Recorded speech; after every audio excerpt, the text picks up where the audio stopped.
नमस्कार। शिक्षकों से संवाद कार्यक्रम में आप सबों का स्वागत है।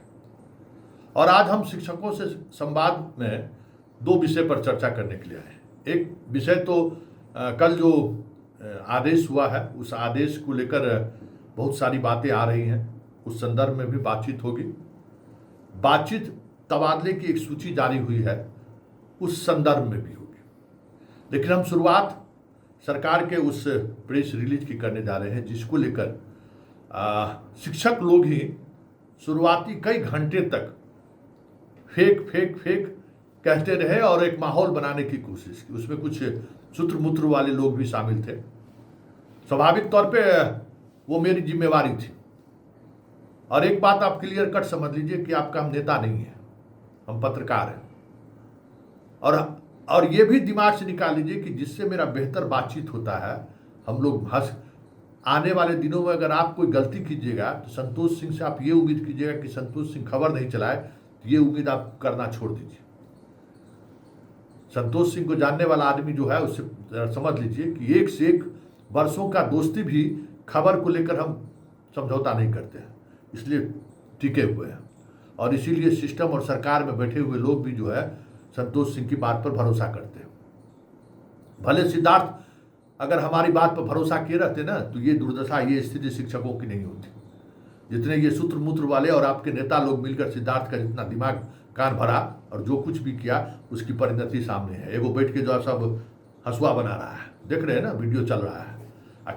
कौन चला रहा है वो भी देख रहिएगा। उससे बहस नहीं है। बहस ये है कि जो बातें मुझे समझ में आई कि ये बात होना चाहिए, वेतन का के लेकर जो मसला था, इस मसले से मुझे क्या, हम तो खबर चला रहे थे। चंपारण से एक शिक्षक का मेरे पास फोन आया और वो फोन के साथ करते करते वो रोने लगा। हम नहीं जानते कि उनका कितना उम्र रहा होगा, क्या नाम भी मुझे याद नहीं है, लेकिन उन्होंने कहा कि मेरी बेटी और बेटा दोनों बाहर पढ़ रहा है सर, और स्थिति यह है कि दोनों को पैसा भेजने के बाद मेरे पास 100 रुपया बच रहा है पर महीने। सर कैसे घर चलाएं? दुर्गा पूजा में इस बार हम लोग क्या कह सकते हैं कि एक साड़ी भी हम अपनी पत्नी को खरीद कर नहीं दी। और ये वो बात मुझे इतना इमोशनली टच किया, ये बात आप समझिए, इतना ज़्यादा हमको अंदर तक झकझोर दिया।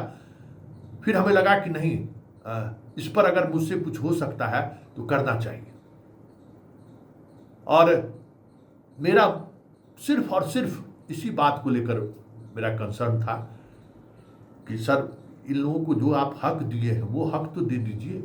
10 महीने से लोगों को वेतन कम मिल रहा है, 10,000 15,000 वेतन कम मिल रहा है। आप समझ लीजिए कि उन लोगों को घर चलाने में कितनी समस्याएं हो रही होगी। आपकी बात पर वो परीक्षा दे दिए और उसको आप सजा दे रहे हैं। मेरा कंसर्न सिर्फ इतना ही था। मेरा कंसर्न ये नहीं था कि आज जो हमें भेज रहे हैं, एक मैसेज दे रहे हैं, ये क्या हुआ भाई? ये तो होना ही था। तो हाई कोर्ट के 3 को जज, सुप्रीम कोर्ट के जजमेंट लेकर बैठे हो ना जी मास्टर साहब लोग, क्या को सरकार दे रहा है? ये बात आप समझ लीजिए। इस सरकार से लेना जो है ना बहुत मुश्किल काम है। और जितने आसानी से ये आपको मिल गया ना, इसीलिए आपको बड़ा ये लगता है। तो सही बात है, आसानी से जो चीज़ मिल जाता है ना उस चीज़ को लेकर वो बड़ा दूसरे ख्याल में चला जाता है। कह रहे ये तो होना ही था। समझ में आ जाता जब कल ये अगर प्रक्रियाएं शुरू नहीं होती तो कितना बरस लगा देता और क्या क्या उसमें पेच लगाता। अब लड़ते रहते आप सुप्रीम कोर्ट, हाई कोर्ट। और एक बात और हम कह देते हैं नियोजित शिक्षकों के, तमाम जो नियोजित शिक्षक जो परीक्षा देने से बचे हुए हैं, हम देखिए सत्य बोलते हैं, कड़वा बोलते हैं। आपका नौकरी खतरे में है, सीधी बात, आपकी नौकरी खतरे में है। आपको आने वाले समय में इंक्रीमेंट से वंचित कर दिया जाएगा। याद रखिएगा संतोष सिंह के प्रमोशन ना कर तो बात छोड़ दीजिए, हाई कोर्ट और सुप्रीम कोर्ट लड़ते रह जाइए।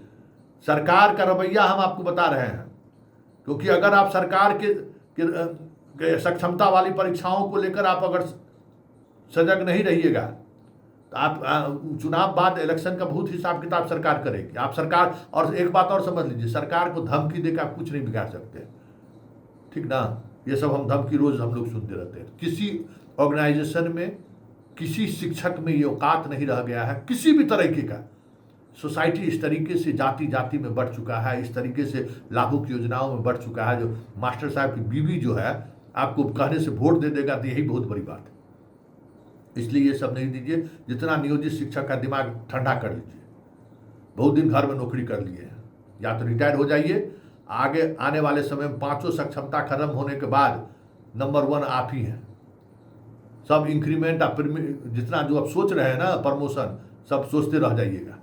आप कहिएगा कि संतोष जी जो है सो खड़ी खड़ी बोले, हम खड़ी खड़ी बोलते हैं, जो हमको समझ में आया वो हम आपको कह रहे हैं, ठीक है ना, ये बात समझ लीजिए। इसलिए जो सरकार आपको आपका था, आपको दिया, आप उसको अपने तरीके से लीजिए। हमें जो लगा सो हमने अपना काम किया। हम एक पत्रकार के रूप में ये हमारा कर्तव्य था कि शिक्षक और सरकार के बीच जब सेतु का काम करें, ये हमारी जिम्मेवारी, ये हमारे पाठ्यक्रम में है कि उन चीज़ों को आप रखिए।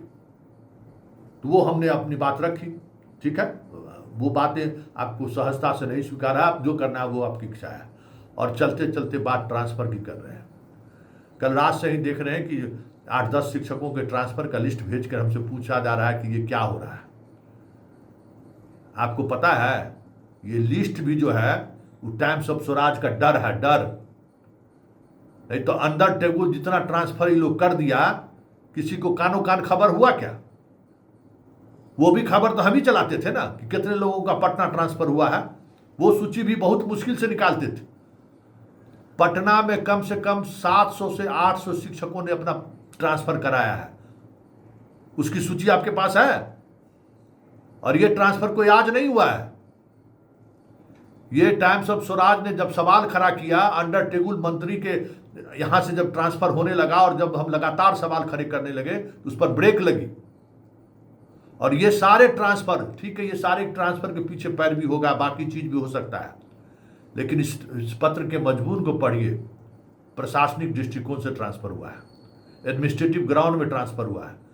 सरकारी कामकाज करने वाले लोग जो अधिकारी, पदाधिकारी, कर्मचारी है ना, जरा उससे पूछिएगा कि प्रशासनिक दृष्टिकोण से ट्रांसफर होने का मतलब क्या है, उसका नुकसान क्या हो सकता है।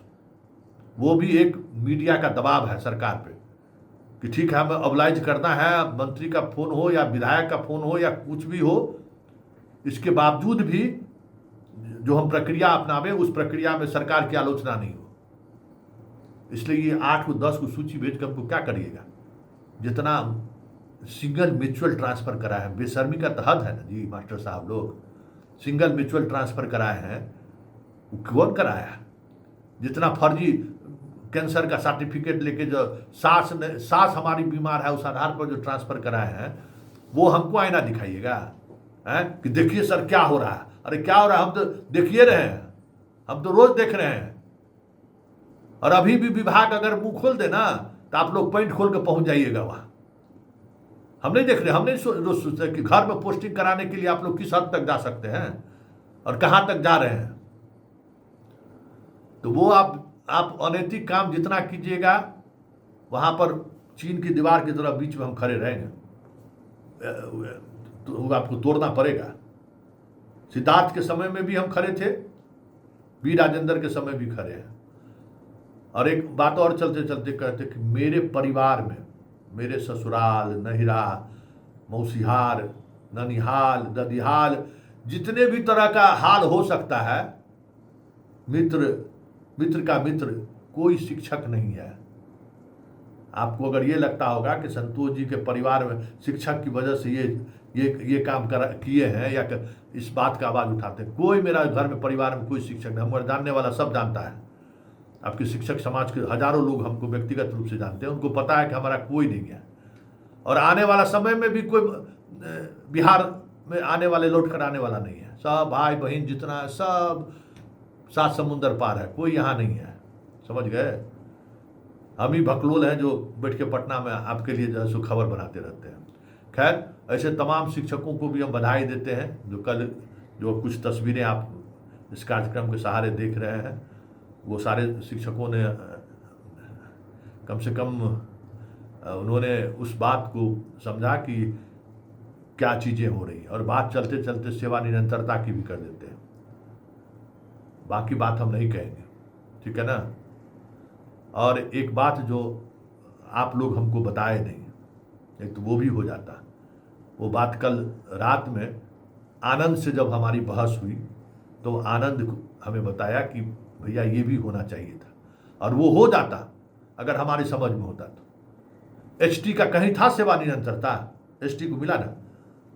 ये बाद में हमें समझाया गया, बाद में हम समझा, सबको कह रहे थे, सब शिक्षक को कह रहे थे कि आप लोग जो है हमें बताइए कि क्या बात किस मुद्दे करना है। तो जो लोग 7 साल 8 साल 10 साल पढ़ाई करके जो बीपीएससी टीआरई 1 टीआरई 2 में आए हैं, उनको भी सेवा निरंतरता का लाभ मिलना चाहिए। ये बात कल आनंद रात में डिस्कशन में हमें कन्विंस कर सका, क्योंकि अरे मैं कन्विंस हूँगा तब ना सामने वाले को कन्विंस करेंगे। अब तो छूट गया। अब ये मेरे जहन में आप लोगों को कह रहे थे कि कुछ ऐसा हो तो हमको बताइए, तो आप तो बताए नहीं कि जो बीपीएससी में जो गए हुए हैं ऐसे शिक्षक विरमन लेके गए हुए हैं, उनको भी सेवा निरंतरता का लाभ मिलना चाहिए। तो आप ऐसे तमाम बीपीएससी के जितने शिक्षक हैं जो विशिष्ट एक तो अलग कैटेगरी हो गया, जो आप नियोजित से हो बीपीएससी में गए हैं, उनको सेवा निरंतरता का लाभ मिलना चाहिए। इससे हम सहमत हैं, और इसको कैसे किया जाए इस पर आप अपने एसोसिएशन के लोगों से बात करिए। हम आपके साथ हैं। आपके साथ जस्टिस नहीं हुआ, एक गलती मुझसे हो गई है, क्योंकि जिस स्तर पर बातचीत हो रही थी, अगर मेरे जेहन में ये कन्विंस आप कर दिए रहते तो ये भी हो ही गया रहता, जैसे एसटी का हो गया। तो चलिए सब लोग दीपावली और छठ की तैयारी कीजिए। शिक्षकों से संवाद कार्यक्रम मेरा जारी रहेगा, हम छोड़ने वाले नहीं हैं। यही 8-10 को शिक्षक तबादला अब हो गया। शाम 4 बजे प्रेस कॉन्फ्रेंस है, सब तबादला का दुकान बंद। तो यही 14 को ना जो सूची दिए हैं, और उधर 20-25 को मंत्री सेल्स हुआ है, यही हुआ है ना। लेकिन अंडर टेबल जो सिद्धार्थ के ज़माने में करके चले गए, उस समय में तो एक भी आदमी हमको सूची नहीं भेज रहे थे कि देखिए संतोष जी कैसे ट्रांसफर हो गया। कभी सूची भेजे? हम सूची बड़ा मुश्किल से निकालते थे, ये सूची हमको लगातार भेजे हुए हैं। लेकिन ठीक है, ये सजगता जरूरी है विभाग पर दबाव बनने के लिए कि चलिए यहीं तक ठहर जाए, आज कोई सूची नहीं निकले, इस पर नज़र रखनी है। शाम 4 बजे प्रेस कॉन्फ्रेंस है, मतलब आज आचार संहिता लागू हो जाएगा, और फिर आचार संहिता लागू होगा तो आप शिक्षक के लिए हमारे पास क्या खबर रहेगा। हम लोग मोहब्बत फरमाएंगे, एक दूसरे से प्यार में प्यार बांटेंगे। चलिए, शिक्षक समाज से संवाद का ये जो खास कार्यक्रम था यही समाप्त करते हैं। इजाज़त दीजिए, नमस्कार।